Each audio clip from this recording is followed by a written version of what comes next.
اسلام میں سستی حلال ہے یا حرام ہے؟ اسلام کو سست آدمی پسند ہے یا چست؟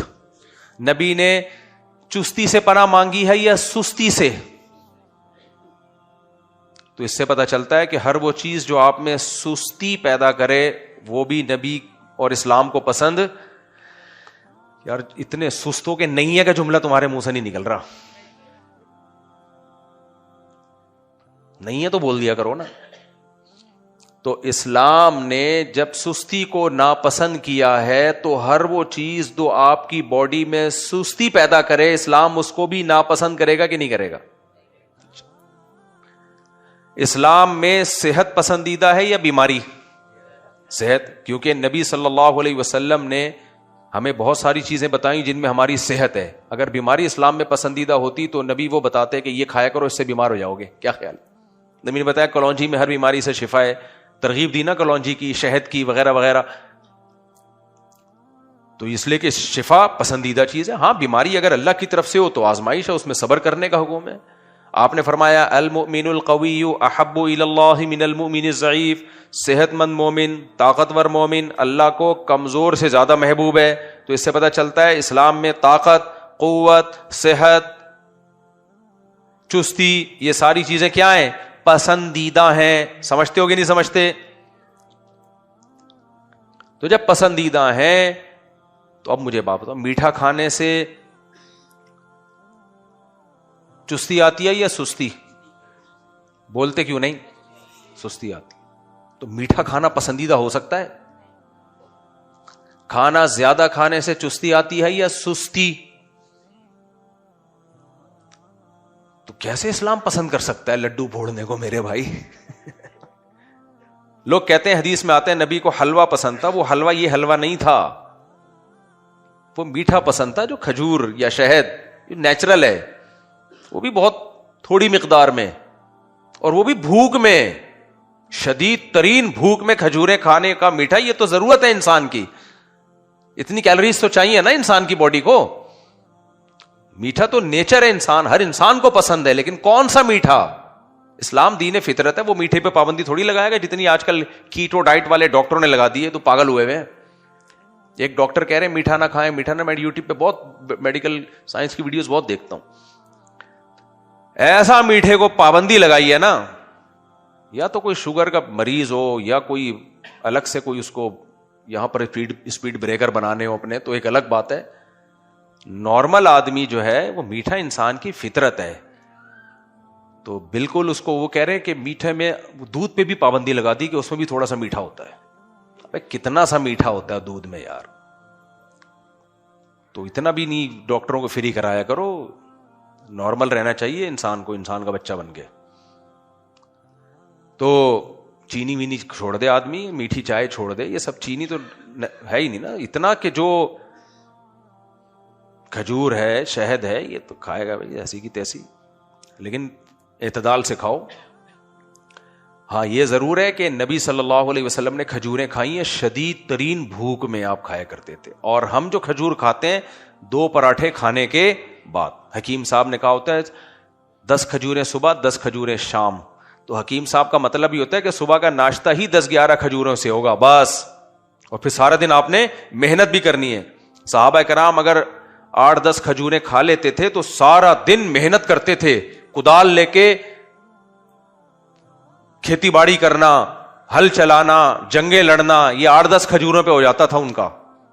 8-10 بھی میں نے زیادہ کہہ دی. بعض جنگوں میں تو 4-4 کھجوریں کھائی ہیں اور جنگیں لڑی ہیں انہوں نے. ہمیں قبلہ حکیم صاحب نے کہا ہوتا ہے صبح 11 کھجوریں کھائیں، تو ہم 3 پراٹھے کھانے کے بعد کتنی کھجوریں کھاتے ہیں؟ 11 کھجور. ایک صاحب مجھے کہنے لگے دودھ بہت نقصان دہ چیز ہے. میں نے کہا کیسے نقصان دہ؟ تو سنت ہے نبی صلی اللہ علیہ وسلم دودھ تناول کیا آپ نے. کہتے ہیں یار جب بھی پیو یہ ہوتا ہے فلانا ہوتا ہے. تو آپ تو کہتے ہو حدیث میں آتا ہے آپ صلی اللہ علیہ وسلم نے تازہ دودھ پیا ہے، تو میں تو تازہ دودھ پیتا ہوں، مجھے تو یہ بلغم ہو جاتا ہے، فلانا ہو جاتا ہے. میں نے کہا کیسے؟ کہہ رہے صبح ناشتے کے بعد. تو ناشتہ تو کر لیا نا تو نے بھائی. نبی نے اول تو ناشتہ کیا نہیں ہے. نبی صلی اللہ علیہ وسلم نے جو دودھ پیا ہے نا وہ ایسے پیا ہے کہ جب شدید بھوک لگی ہے تو کھانا ہی دودھ تھا. سمجھ رہے ہیں کہ نہیں سمجھ رہے؟ بس دودھ تبھی آپ نے فرمایا دودھ ایک ایسا کھانا ہے, صحیح حدیث ہے, جو کھانا اور پینا دونوں سے کافی ہے. یعنی پیاس کی جگہ بھی, آپ کو بھوک بھی لگ رہی ہے, پیاس بھی لگ رہی ہے, تو نبی نے فرمایا, حدیث کا مفہوم بیان کر رہا ہوں, کہ جس نے دودھ پی لیا تو اب نہ کھانے کی ضرورت اور نہ, ادھر توجہ, نہ کھانے کی ضرورت اور نہ پینے کی ضرورت. بس میں نے اس پہ حدیثیں جمع کی تھی. آپ صلی اللہ علیہ وسلم گھر تشریف لائے, شدید بھوک, شدید بھوک. اور نبی کی بھوک کا مطلب کیا ہوتا تھا؟ دوپہر کو نہیں کھایا, صبح بھی نہیں کھایا, پچھلی رات کھایا ہے, وہ والی بھوک. اس شدید بھوک میں آپ نے بکری کا دودھ پیا ہے, بس کھانا ہو گیا. یہ والا دودھ باڈی پہ ٹھا کر کے لگتا ہے. ہم جو دودھ پی رہے ہیں, ایک تو اس میں گوالے کا دودھ زیادہ ہے, بھینس کا کم ہے. پھر اس دودھ میں ٹیکے ٹھوکے گئے ہیں. گائے کہہ رہی ہے کہ میں نے اتنا دودھ دینا, اس سے زیادہ میں, میری ہڈیوں کا جوس نکل آئے گا, نہیں ہے میرے پاس دودھ. گوالا اس کے ٹیکا لگاتا ہے, بولتا ہے تیرے باپ کو بھی دینا پڑے گا, 4 کلو اضافی نکالتی ہے. تو یہ والا, یہ اس کا اسلام ذمہ دار نہیں ہے, سمجھتے ہو, اسلام اس کا ذمہ دار نہیں ہے. خیر کہاں نکل لی ہم. تو میں یہ کہہ رہا تھا کہ جب سستی اسلام میں ناپسند ہے, تو ہر وہ چیز جو آپ کی باڈی میں سستی پیدا کرے وہ بھی کیا ہے. تو اب خانقاہوں میں پہلے زمانے میں ونس اپون اے ٹائم روزے رکھوائے جاتے تھے, اب لنگر پہ لنگر آ رہا ہے, کھائے جا رہے, اتنی موٹی موٹی گردن, کولیسٹرول کے پورے گول ڈبے. بار بار میں کہتا ہوں, فطرتاً اگر کوئی بھاری جسم کا ہے تو وہ اللہ کی طرف سے. بعض ایسے اہل اللہ ہیں, بزرگان دین ہیں, بہت تھوڑا کھاتے ہیں, جسم بہت بھاری. مریدین بھی ماشاء اللہ. سر اور گردن کا فرق ختم, پتہ ہی نہیں چل رہا گردن کہاں ختم ہو رہی ہے اور کھوپڑی کہاں سے شروع ہو رہی ہے, پتہ ہی نہیں چل رہا.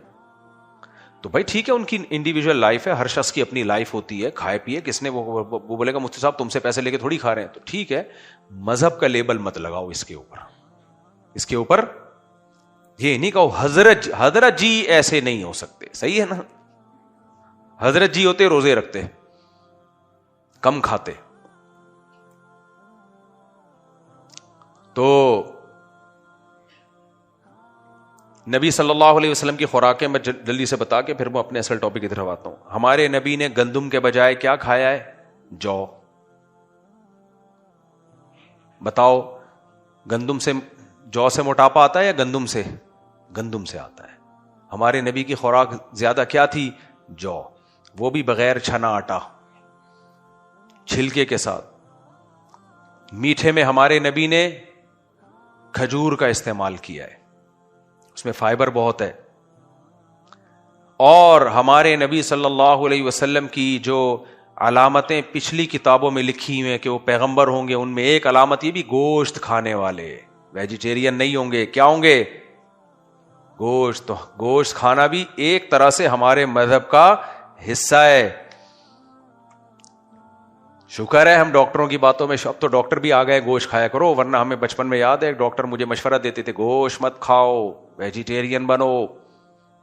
اللہ کا بڑا فضل ہو گیا, ہم نے لفٹ نہیں کرائی, ورنہ ابھی ایک ہی ہوتی ہماری. ٹماٹر کھا کے نہیں رکھی جا سکتی 4. ہمیں نہیں آئی سمجھ میں بات. ککڑی اور سبزیاں کھا کے تھوڑی ہوتا ہے یہ صاحب, گوشت ضروری ہے بھائی. شیر ہفتے میں 1 دن کھاتا ہے, مگر کیا کھاتا ہے؟ گوشت. پورا ہفتہ چلتا ہے مرے مزے سے. میں نے جنگلوں میں دیکھا ہے, 1 دن کھائے گا, گوشت کھائے گا, اس کے بعد پڑا رہے گا. کہتا ہے کوئی بات نہیں, 1 ہفتہ نہ بھی نہیں ملے. اور ہرن ہر وقت کھاتا رہتا ہے. بکری کو دیکھ لو,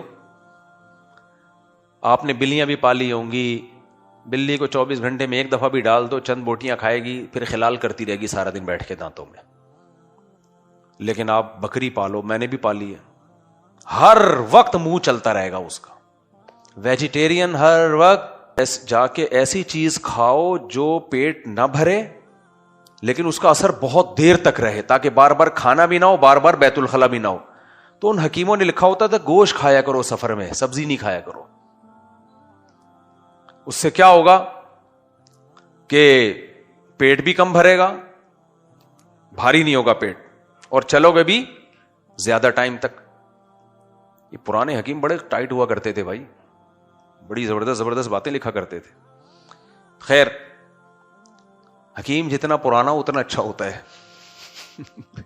حکیم جو ہے نا, جو لیٹسٹ مارکیٹ میں حکیم آ رہے ہیں نا, یہ ہم پہ تجربے کر کے سیکھ رہے ہیں ابھی. اس لیے حکیم جب بھی کوئی بوڑھا ہوگا تو میں اسی پہ اعتماد کرتا ہوں. جوان حکیم وہ ابھی تجرباتی, وہ ابھی قبرستان بھریں گے, اس کے بعد جا کے ان کو پتا چلے گا کہ کیا کرنا ہے. خیر, تو میں یہ عرض کر رہا تھا کہ استغنا ہاں, ما کان فی نفس یعقوب الا حاجتن قضاها. یعقوب نانوتوی رحمۃ اللہ نے کیا فرمایا, بھائی میری ساری حاجتیں اللہ نے پوری کر دی. میرے شیخ حضرت مفتی رشید احمد صاحب رحمہ اللہ تعالیٰ کا بھی یہی معمول تھا. جتنا پیسہ آتا تھا حضرت تھوڑا سا رکھ کے گیس بجلی کا بل دیا اور گھر کا ضروری خرچہ, اور اس میں وہ خرچے میں خوراک کو سب سے زیادہ میرے شیخ نے اپنا گھر نہیں بنایا, حالانکہ بہت مالدار تھے. انہوں نے کہا مسافر خانہ ہے, نکلنا ہے یہاں سے. کھانا بہت اچھا کھاتے تھے, زیادہ نہیں, اچھا. اسلام میں زیادہ کھانا نہیں ہے, کوالٹی کو فوکس کرو بھائی. ہمارے حضرت کا ناشتہ سیب, ہاف بوائل انڈے, بادام اور بھنے ہوئے چنے, یہ ناشتے ہوتے تھے ان کے. ایک دفعہ میں رات کو گیا تو وہ کھا رہے تھے جو چکن کا پیس ہوتا ہے نا. حضرت نے انکار کر دیا. پھر فرمایا کہ میں نے انکار اس لیے نہیں کیا کہ میں بوڑھا ہو گیا ہوں, میں بالکل جوان ہوں, بالکل جوان. فرمایا میں نے انکار اس لیے کیا ہے, وہ دوسری شادی کے قائل نہیں تھے. وہ کہتے تھے علماء اگر 2 شادیاں کریں گے تو دین کی خدمت کون کرے گا. وہ ان کا خیال یہ تھا کہ مسائل میں پڑ جائیں گے. ان کو کیا پتا کہ انہی کا اپنا شاگرد ایسا نالائق نکلے گا کہ اس کی دین کی خدمت ہی یہی ہوگی. تو آپ کہہ سکتے ہیں آپ نے اپنے پیر صاحب کی رائے سے اختلاف کیوں کیا؟ بھائی اس لیے اختلاف کیا, پیر صاحب سے ہم بیعت ہوئے تھے اسلام پہ چلنے کے لیے, ٹھیک ہے نا. تو ہمارے پیر نے ہمیں سکھایا کہ اسلام کو فوکس کرو. یہ تو میری ذاتی رائے ہے, 2 شادیاں نہیں کرنی چاہیے, ذاتی رائے ہے. اسلام تھوڑی, اسلام تو یہ 4 کیا کہتا ہے. پیر کا مطلب یہ نہیں ہوتا کہ اس کی ہر بات پتھر پہ لکیر ہے, یہ خوب سمجھ لو, یہ ہم نے بڑوں سے ہی سیکھا ہے. پیر کا مطلب یہ ہوتا ہے کہ آپ کا مینٹور ہے, آپ میں اگر کوئی خرابی ہے تو آپ اس کو بتائیں تاکہ وہ آپ کی ٹیوننگ کرے. کوئی برائی ہے آپ کے اندر, اس سے استغنا سیکھیں, دنیا کی محبت ختم کریں, اس کے ساتھ بیٹھ کر دنیا کے مسافر خانہ ہونا سمجھیں, اس سے تواضع سیکھیں. باقی شرعی مسائل میں قرآن و سنت ہے, کسی کی ذاتی رائے کا اعتبار نہیں ہے. یہ ان کی رائے تھی کہ بھائی اس سے مسائل کھڑے ہوتے ہیں. تو ہم نے بعد میں غور کیا کہ شادی کرنے سے بھی مسائل ہوتے ہیں, یقیناً نہ کرنے سے مسائل زیادہ ہو رہے ہیں سوسائٹی میں. آج لوگ مولانا شریف تھانوی رحمۃ اللہ علیہ کی تحریریں میرے پاس بھیجتے ہیں کہ حضرت مولانا شریف تھانوی نے دوسری شادی کی تو بیچارے پریشان ہو گئے. کسی نے پوچھا حضرت آپ نے دوسری شادی کر کے 2 شادیوں کا دروازہ کھول دیا. فرمایا کھول نہیں دیا, بند کر دیا. جو میرے حالات, مجھ پر جو مسائل کھڑے ہوئے ہیں نا, اس سے مجھے اندازہ ہو گیا نہیں کرنی چاہیے. لوگ مجھے بھیج رہے ہوتے ہیں. تو میں کہتا ہوں اگر حکیم الامہ حضرت مولانا اشرف علی تھانوی موجود ہوتے تو ہم ان کی خدمت میں عرض کرتے حضرت 2 شادیوں کے بعد بھی مسائل ہیں, لیکن نہ کرنے میں مسائل زیادہ ہیں پوری امت کے. تو مولانا اشرف تھانوی بھی اپنی بات سے رجوع کر لیتے انشاءاللہ. سمجھتے ہو کہ نہیں سمجھتے؟ پیر کو فالو کرنا الگ چیز ہے, پیر پرستی الگ چیز ہے. تو پیر پرست علماء دیوبند نہیں ہوتے, کسی اور مسلک میں ہوتا ہوگی پیر پرستی, ہم لوگ کیا نہیں ہیں. سمجھتے ہو؟ ابھی جو میرے لیٹسٹ پیر ہے حضرت مفتی عبدالرحیم صاحب, وہاں بھی ہم پیر پرست, ان کو پتہ بھی ہے. وہ کہتے ہیں قرآن و سنت کو فالو کرنا ہے. وہ تو صاف ہمیں بتاتے ہیں جہاں میری بات آپ کو لگے قرآن و سنت کے خلاف ہے نہیں ماننا. تو یہ والے پیر بھی مارکیٹ سے شارٹ چل رہے ہیں نا. سمجھتے ہو؟ تبلیغ میں لوگ وقت لگاتے ہیں, وہاں تبلیغ والے کیا کہتے ہیں, مسائل کس سے سیکھنا ہے؟ علماء سے. وہ بھی یہ کہہ سکتے تھے کہ اپنے علاقے کے جو تبلیغ کے پیر ہیں مسئلے بھی ان سے پوچھو. نہ بھائی, وہ کام کے نظام کو چلانے کے لیے وہ پیر ہیں، شرعی مسائل کے لیے کون ہے؟ وہ تو مفتیان کرام ہیں، علماء کرام ہیں. ہم رجال و نحن رجال. امام ابو حنیفہ کا مشہور قول ہے کہ میں مسئلہ سب سے پہلے قرآن سے دیکھتا ہوں، قرآن میں نہ ملے تو حدیث سے، وہاں اپنی رائے کو چھوڑ دیتا ہوں. قرآن کے مقابلے میں اپنی رائے نہیں لے کر آتا، حدیث کے مقابلے میں اپنی رائے نہیں لے کر آتا. فرمایا پھر اگر قرآن و حدیث میں نہ ہو تو صحابہ، اگر صحابہ کی رائے ایک طرف ہو، میری رائے ایک طرف ہو، تو اپنی رائے کو میں صحابہ کی رائے پہ قربان کر دیتا ہوں. یہ امام حنیفہ کا قول ہے، صحابہ کی رائے کو لیتا ہوں. فرمایا صحابہ کے بعد کی جو بات ہے، ہم رجال و نحن رجال، وہ اگر آدمی ہے تو ہم بھی کیا ہیں؟ ہم بھی مرد ہیں. پھر ہماری اپنی رائے ہوتی ہے، پھر ان کی رائے کی تقلید نہیں کرتے ہم. سمجھتے نہیں ہو نا بات کو؟ یہ جملہ بڑا اچھا ہے، ہم رجال و نحن رجال، وہ اگر مرد ہیں تو ہم بھی کوئی کم نہیں، ہم بھی صاحب رائے ہیں. بھائی صحابہ کی حد تک تقلید ہے، یہ امام حنیفہ کا قول ہے. لیکن امام حنیفہ کے لیے، ہم جیسوں کے لیے نہیں ہے یہ. ہم اسلاف کی رائے پر اپنی رائے کو قربان کرتے ہیں. تو اس لیے پیر و مرشد کا مطلب یہ نہیں ہوتا کہ وہ جو بات کہہ دے پتھر پہ لکیر ہے. ہاں جہاں تک اصلاحی باتوں سے اصلاح کا تعلق ہے، اس میں پیر کی رائے کو اپنی رائے پر ترجیح دے. یعنی آپ کی اصلاح کا تعلق ہے.